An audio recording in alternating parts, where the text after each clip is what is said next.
Yan, lakas na ano ako. Kami ni Ki dito sa labas, alfresco po. Iho kami ng liempo. Tapos ito pa. Diba? Puset, hindi ko na inadobo. Yan, nilagyan ko siya ng kamatis, sibuyas. Tapos may talong pa. Gusto fiesta. Ulan na lang talaga dagat. Dagat o swimming pool. Diba? Diba sa Ate Ki? Ano pang ano yan. Yogo,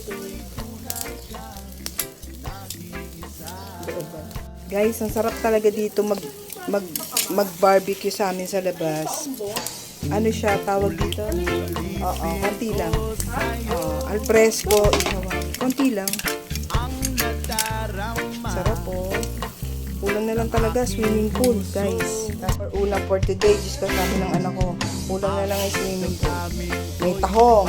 Diba? May tahong. Ano ngayon?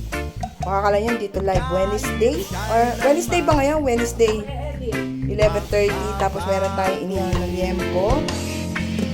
At ang aking favorite. Teka, ito ay gagawin ko rin inihaw ng puset. This time inihaw ng puset. Ang lalaki niya, no? Malaki siya. Nalagyan ko siya ng kamatis sa loob.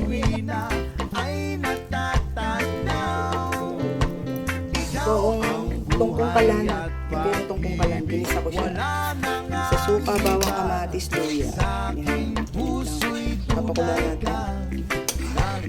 Sasawa ng mga bagoong. Anong mga nilagang talong. Inihaw na talong. Alamang. Bagong na alamang naman to. Ginisa ko rin to sa baboy, suka. Nilagyan ko ng suka, ng tubig. Ginisa ko siyang mabuti. Inano ko siya doon. Ano yan? Pinakuluang mabuti para mawala yung lansa niya. Tagal. Siguro mga 1 oras, 45 minutes to. Tapos sa sukal, baboy, kamatis, bawang, sibuyas yan. Tapos dinimplan ko siya. Ayan.